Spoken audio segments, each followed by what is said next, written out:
Hey everyone, it's great to see you. We are here on the bus with Brooke White. Brooke, it's so great to see you. It's great to meet you, Vinnie. You it's awesome. too. Look at this, living the luxurious life. You know what? Actually, I feel pretty spoiled here on the bus. We got to go on a bus last year on the Idol tour, and since then I've done some other kinds of touring, being on an airplane every day or, traveling in your car. So this is definitely, I think, this is the big time in a sense for me. I really appreciate it. Not taking it for granted. There you go. So we are here at the boardwalk in Orangevale, and you've never been here before, and you like the bright lights, right? This is definitely my first time in Orangevale. We did come through here in Sacramento last year, but I can't say that I've been in Orangevale. So yes, this is my first time at the boardwalk. Nice. And you played at Arco Arena with the American Idol tour? I believe it was Arco Arena, yes. Yeah. See, so many shows you can't even remember. Just so many things.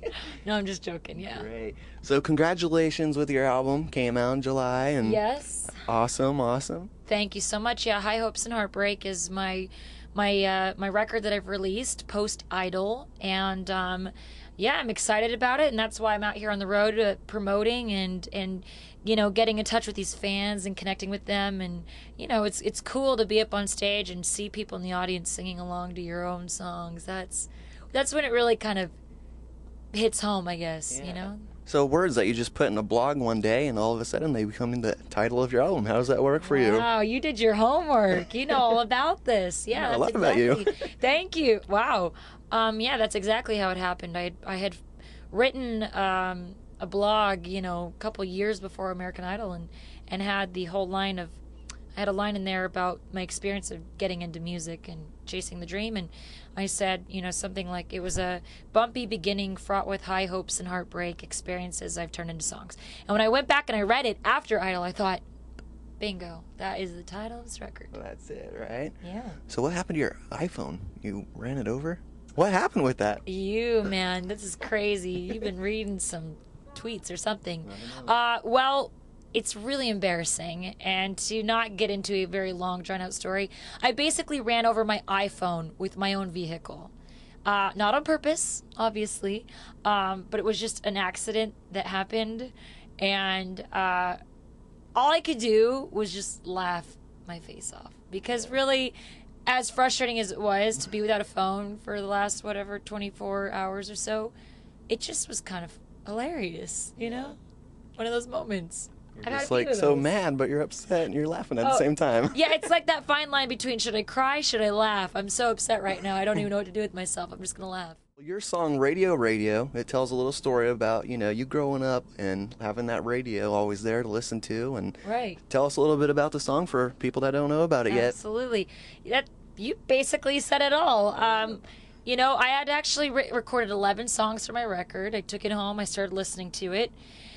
And I started feeling like this, song was not there. Like, there needed to be a 12th song that was missing. And so I went into the studio with my producer, and I said, let's write a number 12. And we came up with Radio. And it just seemed like the natural song to sing, because as a kid, the radio, there's a line that says, I can count on you like a good friend. So to me, that's kind of what the radio was. We spent a lot of time listening to music. And right.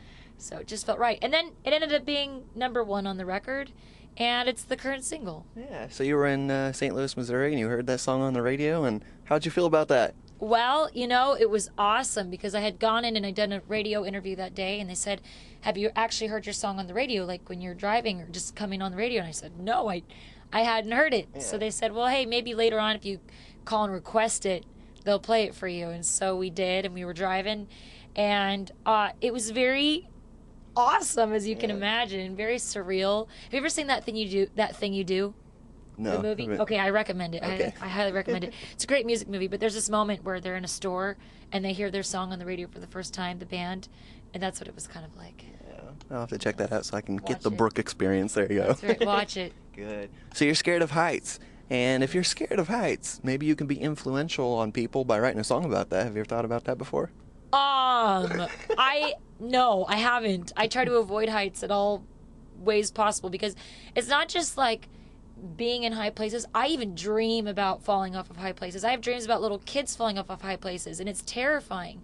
So I just don't know. Yeah. Our tour manager does skydiving like as a hobby. He'll go like 5 times in a day, and I just think that's ridiculous. Someone couldn't pay me $100 billion, quadrillion to jump out of an airplane. That's insane. So the tour is just getting started alongside with Michael Johns, and Yes. you're enjoying that, right? Yes, I mean, we just kicked off the tour, and Pomona was our show last night, and we head over to Reno after tonight's show. So yeah, it's for real. It's going to be a good old time. That's what we're hoping for. So when you went on tour last time, I mean, you learned a lot of life lessons, and you learned things, the do's and do nots, and I mean, you're going to definitely apply it to this tour, right? Yeah, although already I feel like this tour is a lot different from the Idol tour. I mean, for one, on the Idol tour there was 10 of us, which was, and there was a very large production around us. We're in arenas.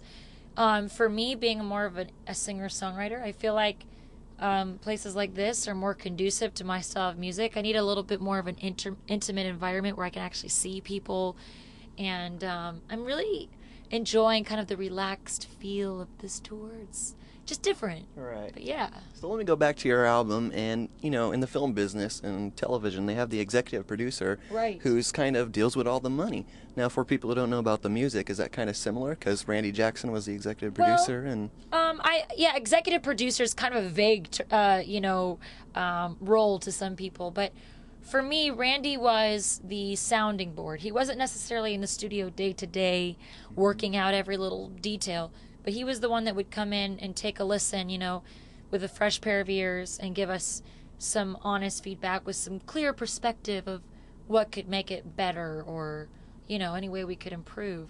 And he's just a great guy. He was actually at the show last night, so nice. Yay, Randy! So it's nice to have all them support from the American Idol production. Oh, I'm very fortunate that way. Yeah, absolutely. All right, we are back. You just saw the video for Radio. I kind of like the look, and I love it because it kind of reminded of me, because when I'm in the shower and I'm listening to your CD, I'm doing the whole thing, radio, Yeah, see, absolutely. There was that moment in the video, right? We all love to sing in our shower.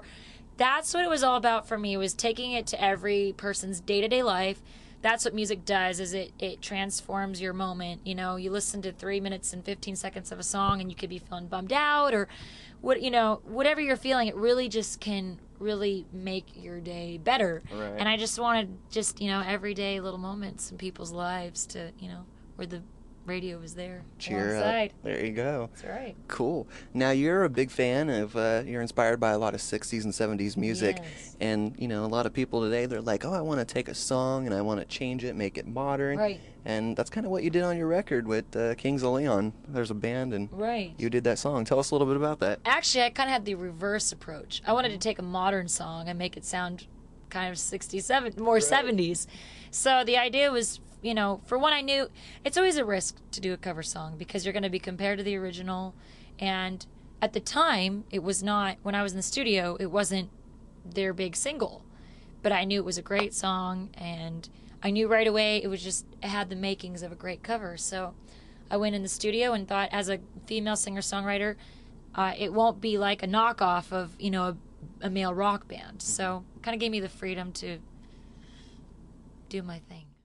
And when you auditioned for American Idol a couple of years ago, you mentioned that you were a babysitter of little twins. And are you still in contact with them? And I don't get to see them as often as I would like to. They actually just have a brand new baby brother, so that's exciting. But while being a singer-songwriter, you do lots of other random jobs when you're aspiring to be something like that. Right. So being a nanny was probably my favorite job that I did get to do. Yeah.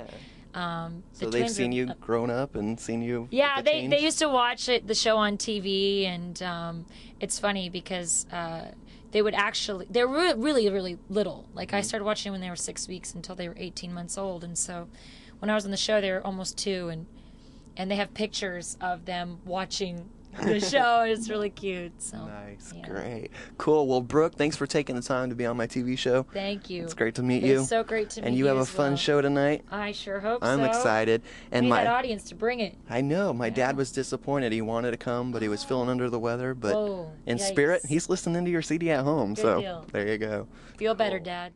Hey everybody, I'm Brooke White, and you've been watching The Vinnie Langdon Show. I just want to remind you, I've got a new record, High Hopes and Heartbreak, in stores now. Adios, amigos.